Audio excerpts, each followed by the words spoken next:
I don't need the spotlight. But this story, it's something I have to share. The world needs to hear what I've learned before it's too late. The day began like any other. The sun was high and the air felt still, like the calm before a storm. As a firefighter in California, I'd seen my fair share of wildfires, but there was something different about the one burning on the horizon today.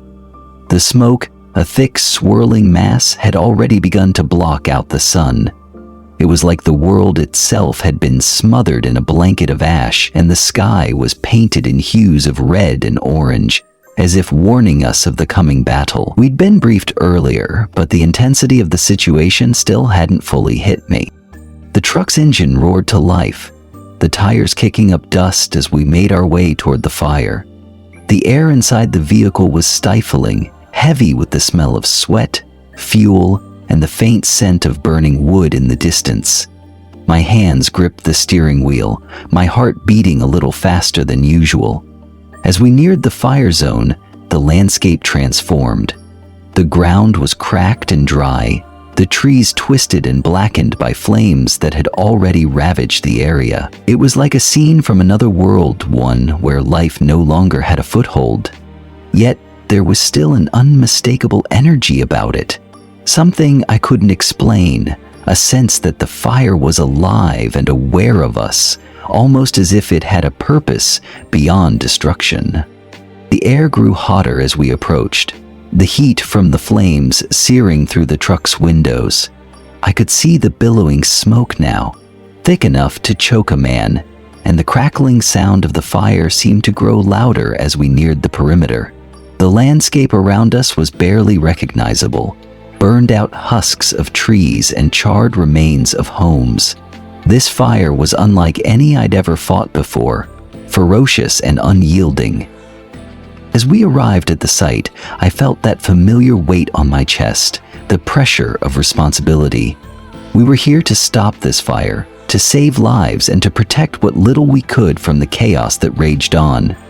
But as I looked at the inferno ahead of us, I couldn't shake the feeling that we were fighting an enemy far more powerful than any we had encountered before. I suited up quickly, joining my team and heading out into the smoke-filled world. The flames towered over us, licking the sky, sending embers into the air that drifted like glowing fireflies in the twilight. The heat was suffocating, and each breath I took felt like I was inhaling molten metal. But we fought on, spraying water, digging fire breaks, doing everything we could to stop the flames from advancing. But the fire wasn't playing by the rules. It spread in ways that defied logic, leaping from tree to tree as if it had a mind of its own. I'd been in the middle of countless fires before, but none like this.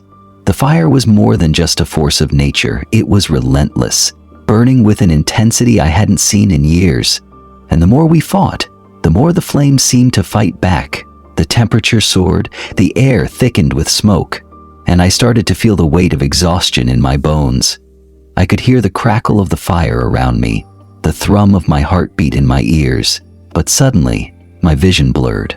The world around me spun, and my chest tightened painfully. In that moment, I knew something was wrong. I stumbled, gasping for air, and the ground rushed up to meet me. And then, nothing. When I woke up, I wasn't in my body anymore. The first thing I noticed was the absence of pain. The searing heat, the suffocating air, everything that had been so consuming was gone. I was floating, suspended in a vast expanse of darkness. There was no sound, no air, no physical form, only an eerie calm that seemed to envelop me. I tried to make sense of it, but the more I tried to grasp at the reality around me, the more it seemed to slip through my fingers. The world I had known, the fire, the smoke, the battle, faded into the distance, replaced by a sense of weightlessness. It felt like I was neither alive nor dead, caught somewhere in between. The sensation was strange, like I was drifting through a dream that I couldn't wake up from. I didn't know what was happening, but I wasn't afraid. It was as if the very act of surrendering to this space brought me peace. Then, in the distance, I saw it's a faint light. At first, it was so small that I thought I was imagining it, but as I focused, it grew brighter, clearer. I moved toward it instinctively, drawn by its warmth. As I approached, the light took form. It was Jesus standing before me, bathed in a soft, golden glow. His presence was overwhelming, yet not in a way that frightened me. There was a profound peace in him, a stillness that soothed the turmoil within me. "Why am I here?" I asked, my voice coming out as a whisper, though I wasn't sure I had spoken at all. His eyes met mine, and in that gaze, I felt an understanding that transcended words.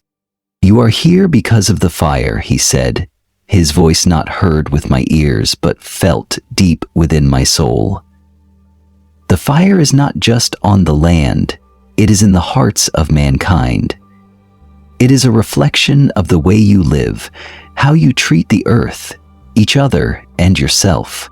His words hit me with a force I wasn't prepared for. I had always thought of the fire as an uncontrollable force of nature, but now, in his presence, I saw it differently. It was a symbol, a manifestation of something much deeper, something humanity had ignored for too long. He raised his hand, and I saw visions of the fire back on Earth, the flames stretching across the land, devouring everything in their path. But what struck me was how the fire seemed to pulse with a life of its own, moving with intention, almost as if it were responding to something. As I watched, I felt a deep sadness well up inside me. The destruction wasn't just physical, it was spiritual. The fire was a cry for help, a desperate plea for humanity to change, to remember the value of kindness, respect, and love. "Can it be stopped?" I asked, my voice filled with urgency. Jesus looked at me with compassion, his gaze filled with sorrow. "Yes, it can. If people pray, if they turn their hearts to love, the fire will calm. But they must come together as one. They must be kind, not only to the earth, but to each other." The moment Jesus spoke, everything around me shifted. The dark expanse seemed to open, revealing a vast, ethereal landscape. The land stretched out endlessly, bathed in soft, golden light. The air felt alive, full of energy and warmth. I wasn't alone. All around me, I could feel the presence of others, figures that moved gracefully in the light, their forms shifting and merging with the landscape. I watched in awe as Jesus walked beside me, his presence calming the whirlwind of questions in my mind. We passed through lush fields, the earth beneath our feet warm and alive with an energy I had never felt before. The trees seemed to whisper to each other, their leaves shimmering as though the wind itself was made of light. I reached out to touch a branch, and it felt alive, vibrating with something I couldn't explain.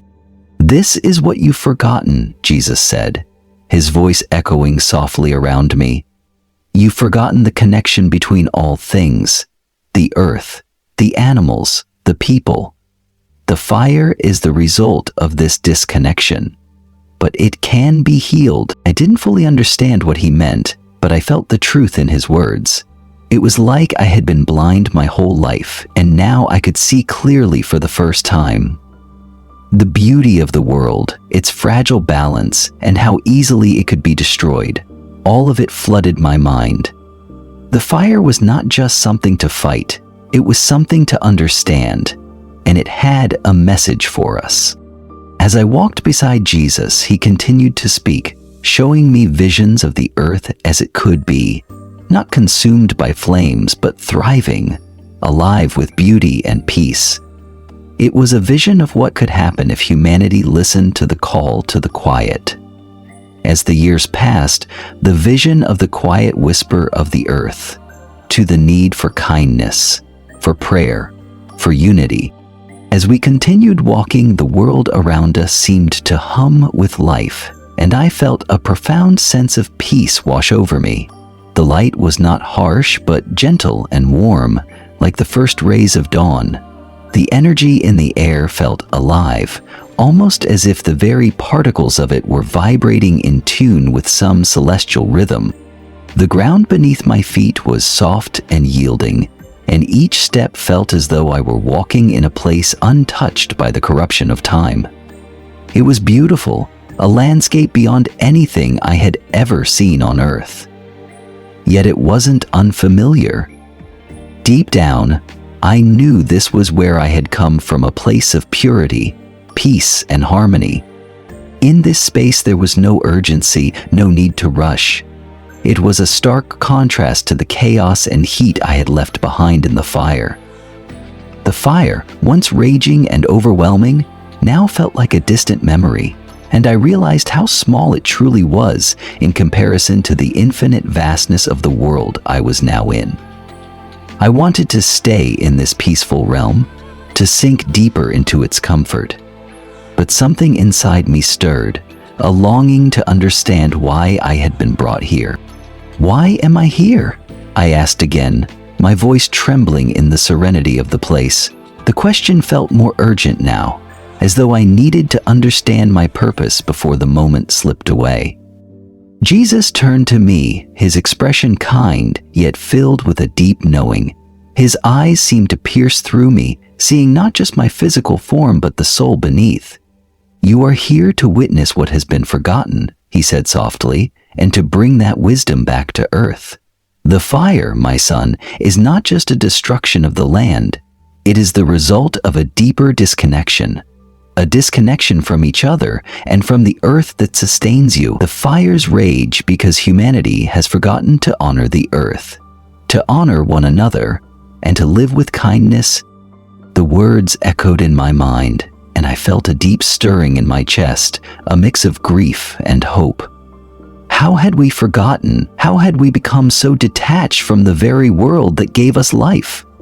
I could feel the weight of it, the collective grief of humanity reflected in the fires, and it grieved me too. The flames, I realized, weren't just a physical phenomenon. They were a spiritual outcry, a call to action, a warning. "But how do we stop it?" I asked, my voice barely above a whisper, as if I were afraid of hearing the answer. The weight of the question felt enormous, the gravity of the situation more pressing than anything I had ever known. Jesus looked at me with such compassion that I almost couldn't bear it. He spoke slowly, each word hanging in the air like a promise. "You cannot stop the fires with force alone. Water and barriers will not be enough. You must turn back to what you have lost. People must pray. They must come together and ask for guidance. They must pray not only for the land, but for each other, for kindness, for forgiveness, for love. When they do this, when they unite in their hearts, the fire will recede. It will lose its power. The earth will heal." I didn't fully understand, but I felt the truth of his words deep in my being. It was as though the fire, in all its intensity, was a metaphor for something much larger. A call for spiritual renewal, for the reclamation of a deeper, more compassionate humanity. I felt tears well up in my eyes, not from sadness, but from the overwhelming sense of love that enveloped me. Jesus continued, "The earth is resilient, but it cannot heal without your help. You are its stewards. It is time to change, time to return to prayer, to kindness. Only then will the fires be stopped." And with that, I knew that I had been given a purpose. I had been sent here, not just to witness the fire's destruction, but to carry this message back, to remind people that the fire in all its fury could only be calmed by the very things we had forgotten: prayer and love. It was up to humanity to reconnect, to heal the wounds they had inflicted on the earth and each other. The flames could be doused, not with water, but with compassion. As I stood there with Jesus, a soft breeze began to stir around us, and the air shimmered with a golden glow. The warmth of the light wrapped around me, and I felt safe, protected from everything. But then I noticed others, figures appearing from the distance, walking toward us with calm and purpose. They weren't like the figures I had seen before.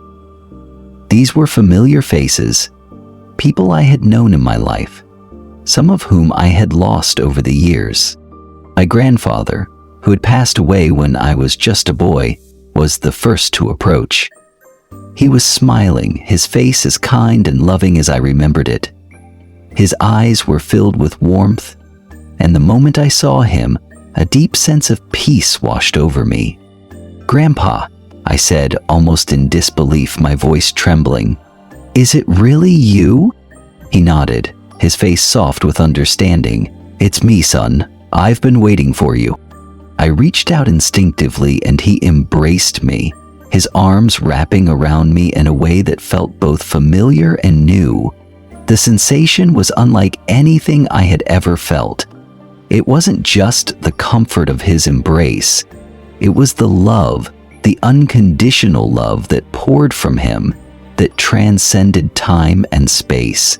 I could feel all the years that had passed between us, all the things left unsaid. But in that moment, it didn't matter. There was only love, only the connection that had never truly been broken. Behind him, my old captain appeared, the one who had mentored me when I first joined the fire department.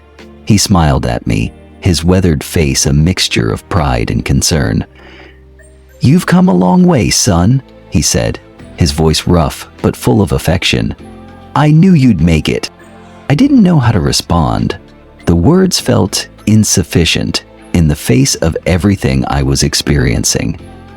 But in the presence of these people, I felt an overwhelming sense of unity, as though the people I had lost weren't really gone. They were with me in this space, guiding me, offering me comfort. In this world of light, there was no sorrow, only the certainty that love transcended death. I understood that now. The fire, the destruction, the fear, they were all temporary. But love, kindness, and prayer, they were eternal.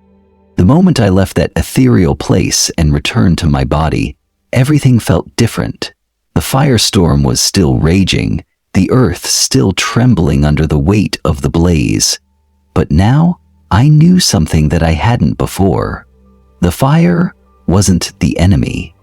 It was a call for humanity to reconnect, to heal. And I had the answer. I had to share it. I rose, feeling an energy coursing through me that I had never known before.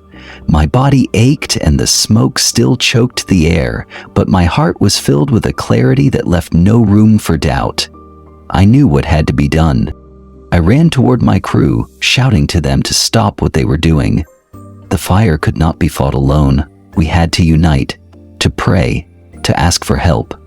Together we gathered, not as firefighters fighting a natural disaster, but as people who had been given a sacred charge. We prayed, our voices shaky but resolute. We prayed for the earth, for each other, for the fires to subside. And slowly, miraculously, the winds began to shift. The flames, which had been tearing through the land with unchecked fury, began to die down. The fire that had seemed unstoppable now faltered. It wasn't the work of fire breaks or water alone that had subdued the blaze. It was the power of prayer, the power of love. I knew that the fire had been a reflection of a much larger issue, one that couldn't be extinguished by anything physical. Only through humanity's return to kindness, compassion, and unity could the world be healed.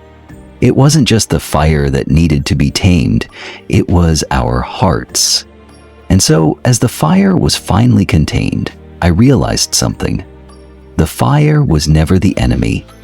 It had been a messenger, and I had heard its call. The battle was never just against flames. It was against a deeper disconnection, a loss of connection with each other and with the earth. But through prayer, through love, through kindness, we could change the world. The fire had been stopped, not by force, but by the simple act of remembering. and I would spend the rest of my life reminding others of that truth.